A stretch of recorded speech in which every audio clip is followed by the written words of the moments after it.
Kodak Black. This is his latest mugshot. This is what Kodak is on. And he's recently gotten arrested again.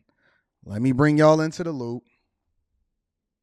The legal troubles are piling up for Kodak Black. The star rapper was just arrested here in South Florida again. And Local 10's Christian De La Rosa live now in Plantation with this latest run-in. Christian. Calvin, it was around 2 o'clock in the morning today. Police say they found the rapper behind the wheel of a black Bentley and he was passed out. This is where he was found here. This is the 600 block of Northwest 47th Avenue in Plantation. And take a look at his newest mugshot. Officers say when they opened the door to the vehicle, they also smelled pot and they smelled alcohol. And when they got him to come out of the SUV, the arrest report says they also noticed a white powder coming from his mouth. Police say the substance tested positive for cocaine, and they add he had around 4.1 grams of it in a baggie. Back out here live, Kodak, who is 26 years old and whose real name is Bill Capri, is of course facing several charges, one for possession of cocaine, another one for tampering with evidence, and also for violating a federal probation. You may remember he was arrested on July of last year for trafficking and possession of oxycodone. We do expect Kodak to be in court for his first appearance as early as this afternoon. As soon as that happens, we'll report back. We're live. So Kodak was passed out in a Bentley truck on the side of the road with trees, alcohol smell, and cocaine in his car, according to the police reports and the news reports.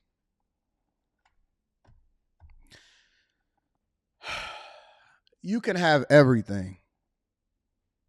You can have everything and lose it all, and it could be the worst thing for you. Most people that become super successful, especially in the entertainment industry, wind up regretting it, falling off, and their talent took them places that their character could not keep them. So we have Kodak Black in our, because I actually like Kodak. I mean, I think that he talk crazy. I think that he's hilarious, but I love when he be dancing on stage and stuff like that. And his song, some of his songs is dope. I like some of his music.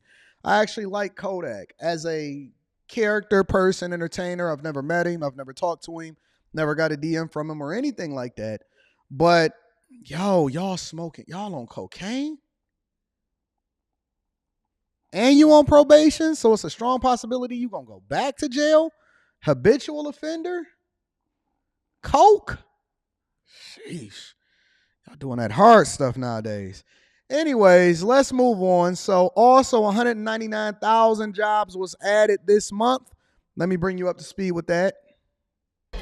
We are back with some breaking economic data this morning. The U.S. economy added 199,000 jobs in November. The unemployment rate came in at 3.7%. Here to help us make sense of all these numbers, NBC's business and data correspondent Brian Chung and Investopedia's editor-in-chief Caleb Silver, our economic dream team. Good morning to both of you. So, Brian, let's start with you. Walk us through the numbers and how they compare with last month. Yeah, well, in short, the jobs market still continues to look good. As you mentioned, 199,000 jobs added in the month of November. That's above the pace that we had seen in October of 150,000 and above what economists had expected. They expected 190,000 jobs.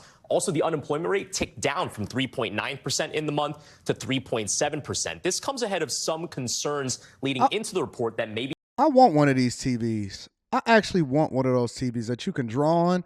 I've been looking at them for some time now. I'm just trying to figure out how I can implement it into what it is that I do here on the morning show. But I'm very much looking forward to getting one of these TVs, and I'm going to implement it in this morning show next year. You watch. maybe this number wouldn't be that good. There was a report from Challenger that shows job cuts over the course of 2023 and 2022, where we did see an uptick in the amount of monthly job cuts. But as you can see, still certainly not that bad compared to the job cuts we were seeing earlier in the year, specifically in the tech sector. But nonetheless, again, good to see that the unemployment rate is ticking down, especially this late into the Federal Reserve making interest rates higher. All right, So here's the key and the caveat, and the devil is always in the details. So don't always go just buy off of the jobs report, because they like to report it a certain way in order to try to make the administration look good, right? So the idea of it is to say, or to use metrics, especially when they're talking about unemployment, how many people filed for unemployment, how many people fell off of unemployment, how many people then got a job, but it doesn't represent full-time work. It doesn't break out exactly how many, how much the people are making or what type of jobs. It does break it down by sector, but those come later, right? So what they'll wind up doing later, like a week later after, so they'll release the jobs report and then they'll revise it down a week later. Instead of waiting a week later, they'll revise it down when the news dies down and nobody is actually paying to the numbers anymore, but they only looking for the quick hits, right? But that doesn't report how many people are underemployed, meaning that they may even just be working part-time in order to replace their full-time until they find more full-time work. How many of the jobs are now, not as lucrative or fruitful as the ones before it. It's a lot of detail. So when you look at these jobs reports, it doesn't mean that they didn't add 199,000 jobs. Was it private sector? Was it government? Was it holiday season work? Are they going to revise it down after the new year once the holiday season dies down? How many of these people are going to be kept? You got to start paying attention to it longer term when you're comparing it against the year before, right? But they saying that they added about 200,000 jobs throughout the year. And so I guess that's a good thing, right? And then last but not least, CosMc's, right? CosMc's recently opened their first concept restaurant, which is a McDonald's concept that is now extended over into CosMc's over in a Chicago suburb.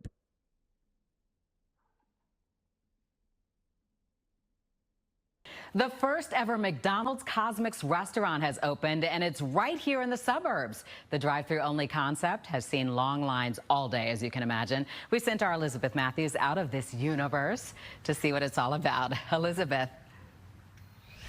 Don, I don't know if you remember this, but Stefan and myself, my photographer, we don't remember CosMc was a McDonald's character back in the 1980s. There were very long lines today. CosMc is what this is obviously based off of, as it's called. There were very long lines today. A lot of people really expecting maybe to see some McDonald's food, but do not expect to see cheeseburgers and fries. This ain't your mama's Mickey D's. Hi there, welcome to CosMc's. Thanks for the wait. And patience was a must Thursday in Bolingbrook. For how long? About 2 hours, maybe a little over. Y'all waiting in line for 2 hours? Y'all waiting in line for 2 hours? Y'all ain't got nothing better to do? We'll get there. I'm sorry. We'll get there. No. All this attention and traffic for this CosMc's, McDonald's first pilot location for the small format beverage-led fast food stop. Why Bolingbrook? Because we're amazing. After sitting in a very long line, patrons pull up to order. What can I get started for you today? And with list in hand, rattle off their orders. How many things did you order? Off the top of my head, maybe like a good 10. 10 things? Yeah, it was like about almost $60 altogether.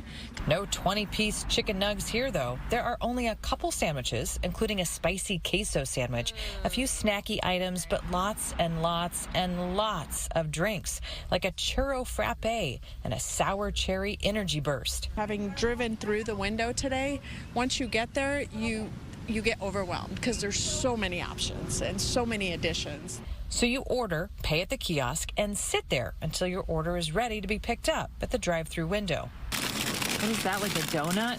Yeah, it's like a donut with like filling. We caught two locals who couldn't wait to get out of the parking lot after their 2-hour wait. So good. Was it worth the wait? Got the creamy avocado tomatillo sandwich, and it's so creamy, it's so good, I love it.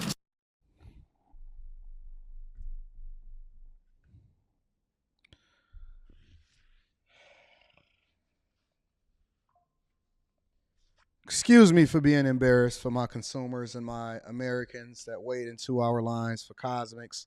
But McDonald's is incredibly smart. Let me look at this from a business perspective, right? McDonald's is incredibly smart. Well, first, the question that you would ask is, and let me answer the question more correctly, of why they actually opened up in Bolingbrook outside of Chicago. Well, the reason that is because McDonald's is in Illinois. Let me say that again. It is an Illinois company. That is where their headquarters is. That is where Hamburger University, where you go for training once you get to a certain level. How do I know? Because Rita used to be working at McDonald's since she was in high school. Since she was like 14, 15 years old, she was working at McDonald's. And she was on her way to being like a store owner / manager and all of that stuff. But I said, we're not going to do that. But yeah, that is where they're headquartered, and that's where they send their owner managers and all of that other type of stuff for training. And so they're headquartered over in Illinois. That's one of the reasons why they opened it up, because it's much easier for them to scale up and then test out their concepts closer to where their headquarters is. Now, in addition to that, if you notice, the drive-thrus are very, very much just like the McDonald's drive-thrus, which are innovative in itself, right? I see a lot of other drive-thrus actually trying to copy McDonald's drive-thru. Similarly, I seen Taco Bell trying to do it. I see Burger King trying to revamp and do it, because they have the two lines and then they're able to manage it more effectively and get more people through quicker, in which they tested it at McDonald's, and then they took all of the best of what they seen happening at McDonald's, and then they implemented it over at this new restaurant concept, which actually takes less menu items. And here's the real benefit, and here's the real business lesson in it, because I know a lot of it's just like to look at the novelty of it, the newness of it, CosMc's, the marketing, and all of that other type of stuff. What's really great about this is that if anybody has ever actually been into the restaurant industry, which obviously I have and I'm still a participant in, you know that the highest margin items in a restaurant are the drinks. The highest margin items in a restaurant are the drinks. And it is a drink-heavy menu, largely modeled after a lot of what you see happening and learn from as far as the McDonald's concepts combined with like a Starbucks type of concept. And they have very few menu items in which you can mix and match. And it takes few ingredients in order for them to make a bunch of different drinks, which is a phenomenal business concept. And if anybody is looking to get into franchising, which I'm not sure that they're going to be franchising yet, but I'm sure that they will soon. Anybody looking to get into franchising, I think that this is a really, really, really good concept. I haven't dug deep into it. I've just been looking at the news and following McDonald's as an investment company, because I think it's an incredible company to invest in. If you are going to invest in a restaurant or a fast food concept, from a stock perspective, I recommend McDonald's. They have largely always gave great returns, and they have a phenomenal company that is greatly managed, tight-lipped, and they control a lot of what their franchisees do by owning the real estate and then leasing it back to the franchisee in order to control what it is that you're selling and how you're doing it, right? So I think that McDonald's is an incredible, incredible investment opportunity. I like the new concept. I like that they took the best of McDonald's, combined it with the highest margin items, and then made it drive-through only, to where they don't even have to deal with anybody coming inside of the concept of the restaurant. It is a phenomenal and incredible concept. So I'm going to look at it from a business perspective, where everybody else is waiting in line so they could taste their avocado stuff or whatever. I think that it's a great, great, great concept. So shout out to McDonald's.